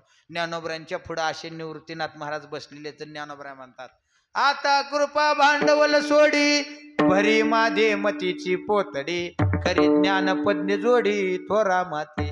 निवृत्तीनाथ महाराज असे बसलेले ज्ञानोबरांनी पुढे वर्णन केलंय. ज्ञानेश्वरी मध्ये एक अध्याय असा नाही की ज्या अध्यायामध्ये ज्ञानोबरांनी निवृत्तीनाथ दादांचं वर्णन केलं नाही. निवृत्तीनाथ दादा म्हणजे ज्ञानोबरांचे थोरले भाऊ, परंतु त्यांनाच ते श्रीगुरु असणारे आहेत त्यांचे. आणि मग श्रीगुरूंचं वर्णन ज्ञानोबरांनी प्रत्येक अध्यायात आधी श्रीगुरूंना नमन आणि मग तिथून पुढे विस्तार महाराज, तिथून पुढे मग गीतेवरती विवेचन महाराज. मला हे सांगायचंय, ज्ञानोबरांनी प्रत्यक्ष गुरुचं वर्णन पुढं केलं. सुभाषित ऐका, प्रत्यक्ष गुरु वास्तुत्या, परोक्षे मित्र बांधवा, कर्मांत्य दास्य भृत्यस्य, नैव पुत्र तथा प्रिया. पुत्राची सुद्धा स्तुती तोंडाव करू नये का, त्याचं वर्णन केलं की तो बापाचं ऐकतच नाही, त्याला नुसतं सटकावलं पाहिजे. चुकल्यावर न बरं का, अलीकडे पोरच बापाला मारत्यात. तुका म्हणे सांगू किती बाप लेकाशी मारती. कलियुग आहे महाराज, ऐका कलीचे मैमान, ऐका गाथेत वाचा शेवट. परंतु बापाने पोराचं वर्णन कधी करू नये. लाड केला की डोक्यावर बसतो, म्हणून झपकावलाच पाहिजे, तर तो नीट कामात राहतो. विद्यार्थ्यानं शिक्षकाने विद्यार्थी हाणलाच पाहिजे. आता विद्यार्थीच शिक्षकाला दम देतात. कलियुग आहे ना, बघा हसले काय काय, खरंय काय नो, विठ्ठल विठ्ठल. सुभाषितकार सांगतात प्रत्यक्ष गुरु वास्तुत्या, परोक्षे मित्र बांधवा, कर्मांत्य दास्य भृत्यस्य नैव पुत्र तथा प्रिया. प्रत्यक्ष गुरुच आणि देवाचं वर्णन तोंडाव करा का. पांडुरंगाच्या मंदिरात गेल्यानंतर स्तोत्र गा, अभंग म्हणा. मारुतरायाच्या पुढे गेल्यानंतर भीमरूपे महारुद्रा वज्र हनुमान मारुती, वनारी अंजनी स्वता रामदूता प्रभंजना, महाबळी प्राणदाता सखळा उठवी बळे, सौख्यकार्ये दुःखहारे धूर्त वैष्णव गायका, दिनानाथा हरे रूपा सुंदरा जगदंतरा, पाताल देवता हंता भव्य सिंदूर लेपना. मारुतरायाचं वर्णन केल्यानंतर मग मारुती म्हणतात बोल भक्ता काय पाहिजे. वर्णन आधी करावं, स्तोत्र गावं म्हणजे स्तुती करणं. देवा पुढं स्तोत्र गावं. ऐशी स्तुती स्तोत्रे गातात ती. जगद्गुरु तुकोबरांनी हाच नियम व्यवहारात सांभाळला. ज्याच्याकडे मागायचं त्याचं वर्णन केलं पाहिजे. मग कुणी कुणाचं वर्णन करावं हे सांगितलं. संताचं देवाचं वर्णन प्रत्यक्ष करावं. संत म्हणजेच श्रीगुरू, श्रीगुरू म्हणजेच संत. ज्ञानोबरांनी त्यांच्या श्रीगुरूंचं वर्णन त्यांच्या समोर केलं. तुकोबरांनी तो नियम सांभाळला. संतांकडे मागायचं ना, संतांचं वर्णन केलंय. एकापेक्षा एक विशेषण अभंगाच्या पहिल्या चरणात. आता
नियम सांभाळला व्यवहारामध्ये व्यवहारातला नियम ज्याच्याकडे मागायचं त्याचं वर्णन केलं पाहिजे.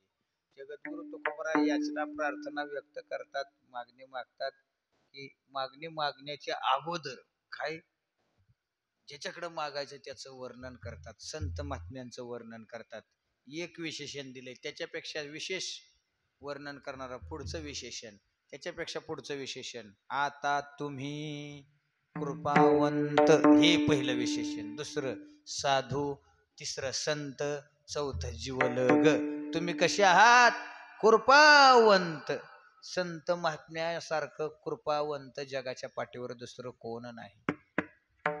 कृपा हा शब्द फक्त देवाला आणि संतालाच लागतो. व्यवहारात हा शब्द इतका खाली आणला, कृपया करून थोडा तंबाखूला चुना मिळेल का, हा शब्द इतक्या खालचा नाही महाराज. लोक म्हणतात कृपया करून थोडी मिसरी मिळेल का, हा शब्द असा नाही.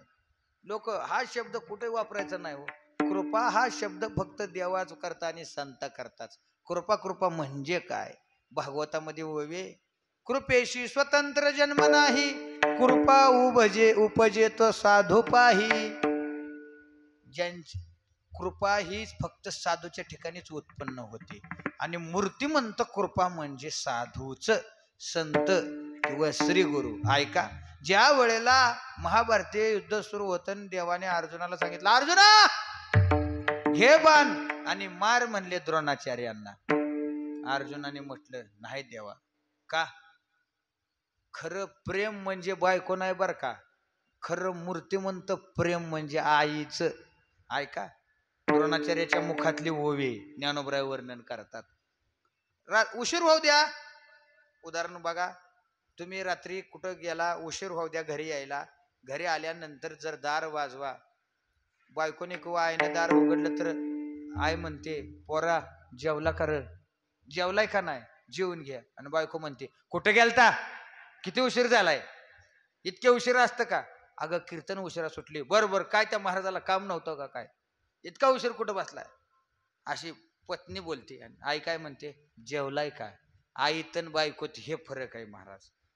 द्रोणाचार्याच्या मुखातली ओवी, द्रोणाचार्य काय म्हणतात, अर्जुन द्रोणाचार्याविषयी काय म्हणतोय, हे वर्णन ज्ञानोबरायांनी केलेलं आहे. ऐका, स्नेहा लागे माय म्हणी पेते किर होय. स्नेह म्हणजे प्रेम, स्नेह म्हणजे प्रेम. स्नेहा लागी माय म्हणजे आईच, मूर्तिमंत प्रेम म्हणजे आहे. स्नेहा लागी माय म्हणी पेते किर होय, कृपा ते मूर्त आहे द्रोणी ये. मूर्तिमंत कृपा म्हणजे देवा माझे श्री गुरु द्रोणाचार्य आहेत, त्यांना मी मारू शकत नाही म्हणले. काय अर्जुनाचं श्री गुरूंविषयी निष्ठा असेल महाराज. याला म्हणायचं श्री गुरु, याला म्हणायचं संत, याला म्हणायचं शिष्य. गुरु म्हणजेच कृपा, संत म्हणजेच कृपा. कृपा कृपा म्हणजे संतच. संतांसारखं कृपाळू कोणी नाही. संतांना किती वेळा कृपाळू म्हटलंय, कितीतरी अभंगात प्रमाण आहेत. कृपाळू उदार माझा ज्ञानेश्वर.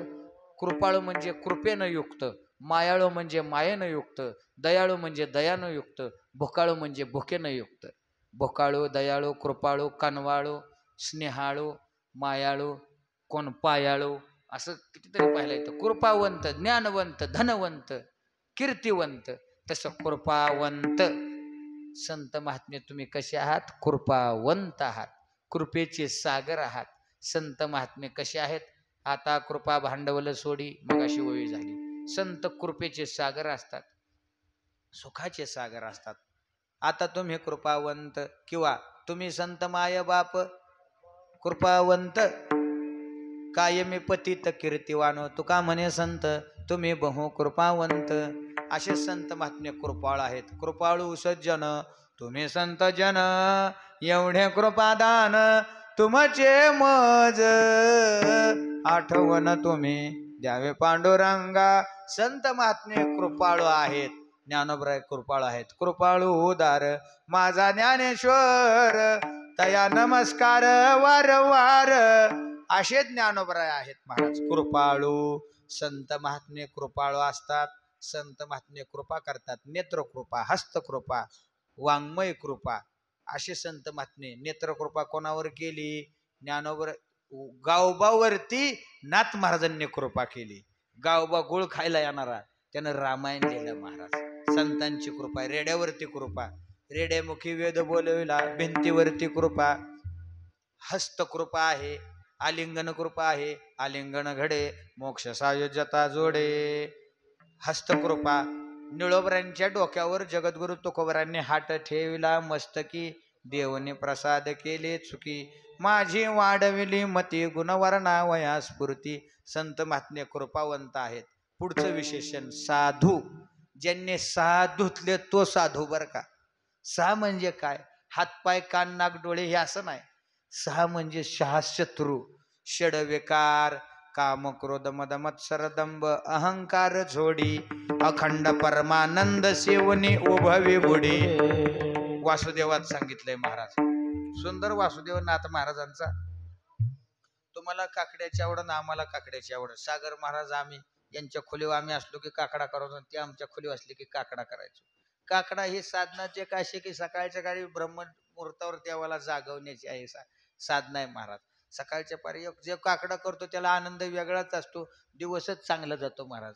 काकडा केला पाहिजे. महाराजांच्या जीवनामध्ये रोज काकडा करतात, रोज हरिपाठ जिथं असेल तिथं. नित्य नेमन अमित्य प्राणे दुर्लभ, लक्ष्मी वल्लभ तयाजवळी. काकड्याच्या अभंगात वासुदेवात पुढे सांगितलंय की मनोजय वासना तोडणी केली बिमोडी. असा एक वासुदेव आहे.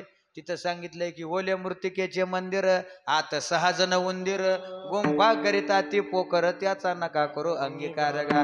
या गव्हाला बाजरीला उंदर लागतात, कापसाला लागतात का नाही मला माहित नाही, पिकाला लागतात, मक्याला लागतात, ऊसाला लागतात. उंदर लागले तर पिकाची नासाडीच करतात. परंतु याका देहरूपी ओल्या मृतिकेच्या मंदिराला उंदर लागली तर याचं वाटुळच होतं. पुन्हा तो हा देह नीट होत नाही, याचं काही नीट करताच येत नाही. हे सुद्धा एक मंदिर आहे ओल मृत्तिकेचं. त्याला उंदर कुठले लागतात? 6. काम क्रोध मद मत्सर दंभ अहंकार. हे 6 उंदर याच्यात शिरली, गुंफा करिता ती पोखर, याचा नका करू अंगीकार गा. परंतु संत महात्म्यांनी हे 6 उंदर काम क्रोध हे जोडूनच बाहेर काढले. झोडी येले मांग, केला मोकळा मार्ग सुरंग, आईचा जोगवा मागेन. या देहातले 6 विकार जोडून बाहेर काढले पाहिजेत. मनोजय वासना तोडून केली बिमोडी, मनपुर नगर पाहता दुर्गती मोडी, काम क्रोध मद मत्सर दंभ अहंकार झोडी, अखंड परमानंद सेवनी उभवी गुडे. ओम नमो भगवते रामकृष्ण वासुदेवा. तिथं सांगितलं की हे 6 विकार जोडून ज्याने बाहेर काढले म्हणजे साधूतले तो साधू, नाहीतर तो साधू नाही, तो संधी साधू. अलीकडचे साधू कशी अंगाला ओनिया राख, डोळे झाकून करते पाप, त्याला म्हणू नये साधू, जगी विटंबना बाधू. पुढचं विशेषण साधू सांगितलंय, त्याच्या पुढचं विशेषण संत. संत म्हणजे आत्मसाक्षात्कार ज्यांना झालंय ते संत. जे नुसते नावाचे संत नाही, आडनावाचे संत नाही. खरे संत कोण? ज्यांना भगवान परमात्म्याची भेट झाली. म्हणून संत पुढचं विशेषण वापरलं. साधू, संत, जीवलग त्याच्या पुढचं अजून विशेषण वापरलं, वर्णन केलंय. जीवलग, जीवाचे खरे जीवलग म्हणजे सोयरे. जीवाचे खरे सोयरे एकतर देव आणि दुसरे संत आहेत महाराज. व्यवहारातले सोयरे खरे नाहीत महाराज. अंतकाळी येते बांधून या देती, अंतकाळी येते. जीवाचे खरे सोयरे संत आहेत बरं का. हे जे आहेत सोयरे ते कशा करता? सोयरे धना करता, इस्टेटी करता, संपत्ती करता महाराज. आणि यमाची हाती बांधून या देती आणि भूषणी ही घेती काढून या. कानातलं गळ्यातलं याच्यावरती नवीन लोकांचा डोळा असतो महाराज. मेल्यानंतर मनुष्य ते मला कसं मिळेल याच्याकरता गोळा होतात, रडाई करता नाही हो महाराज. हे यमाच्या हाती बांधून या देतील, भूषणे ही घेती काढून या. ऐशिया चोरांचा कैसा बास सांगात. यांची संगती करून काय उपयोग आहे महाराज. जीवाचे खरे सोयरे व्यवहारातले नाहीत, परमार्थातले. एकतर जीवाचा खरा सोयरा देव सोयरा, देव सोयरा, देव सोयरा दिनाचा किंवा संत सोयरे. हरे भक्त माझे जीवलग सोयरे, हृदय पाऊले धरीन त्यांचे, अंतकाळी येती माझ्या सोडवना. शेवटचे सांगती कोण? एकतर संत नाहीतर देव. देव सोयरा अंतकाळीचा सोयरा तो का म्हणे विठुधरा. असे संत सोयरे किंवा देव सोयरे जीवाचे खरे जीवलग संतच आहेत. ज्यावेळेला तुकोबराय वैकुंठाला गेले आणि गवार शेठ वाणी संताजी महाराज जगनाडे यांनी सांगितलं होतं की तुम्ही माझ्या मोठमातीला या. गवार शेठ वाण्याकरता स्वतः देव आले. संताजी महाराज जगनाड्यांकरता स्वतः तुकोबराय आले बरं का. का आलो म्हणे तुका संतो न्यावया विष्णू लोका. म्हणून मला हे म्हणायचं की शेवट नेण्याकरता संत महात्मे जीवाचे शेवटपर्यंतचे सोयरे खरे सोयरे व्यवहारातले सोयरे नाहीत. म्हणून तुम्ही कसे आहात जीवलग आणि पुढं मागणं मागितलं. आधी वर्णन केलं इतकी विशेषण देऊन पुन्हा मानतात. तुम्ही काय करा गोमट करा गोमटे ते करा माझे भार ओझे तुम्हाशी. जीवाचं खरं हित खरं गोमट हे संतांनाच माहित आहे. गोमट म्हणजे हित गोमट म्हणजे चांगलं गोमट म्हणजे बरं बरं का. कुणाचं गोमट कशात असेल सांगता येत नाही. कुणी कशालाही बरं म्हणतं. परंतु खरं जीवाचं कल्याण हे भगवान परमात्म्याच्या भेटीत आहे किंवा संत महात्म्यांच्या भेटीत आहे. जीवाचं कल्याण हे संतांनाच माहीत आहे. आई बापाला माहीत नाही. शोधून आले संत हिताहित जगाचे किंवा हित नाही ठावे जननी जनका. खरं जीवाचं हित हे संतांना माहित आहे. म्हणून महाराज म्हणतात माझं काय असेल ते गोमट तुम्ही करा. मागणी मागितलेली आहे गोमट करा गोमटे ते करा माझे भार ओझे तुम्हाशी वंचिले ते पायापाशी नाही अशी वेगळे. मी तुमच्या पायापासून तुम्ही मला वेगळं करू नका. मी जरी तुमच्यापासून दूर गेलो तरी आता मी तुमच्यापासून दूर होणार नाही. तुमच्या पायाच्या जवळच राहील. तुका म्हणे सोडल्या गाठी. माझ्या जे काय मनामध्ये अविश्वास होता जे काय संशय होता जो काय मनामध्ये जे काय दुराग्रह होता तो मी सोडून दिलेला आहे. माणसाच्या मनात वेगवेगळ्या प्रकारच्या गाठी असतात. संदेहाच्या संसाराच्या कितीतरी वर्णन करता येईल वेळ कमी आहे. ऐका माणसाच्या मनात संतांविषयी संशय असतो. संशयासारखं पाप नाही. संशया होणे थोर अनेक नाही पाप घोर. हे विनाशाशी वागुर प्राणी अशी. माणसाचा विनाश बायकोचा नवऱ्यावर संशय असला तर संसाराचं वाटोळं होतं. नवऱ्याचा बायकोवर संशय असेल तर संसाराचं वाटोळं होतं. मित्राचा मित्रावर संशय असेल तर मैत्रीचा विस्फोट होतो. परमार्थात सुद्धा शिष्याचा गुरुवर संशय असेल तर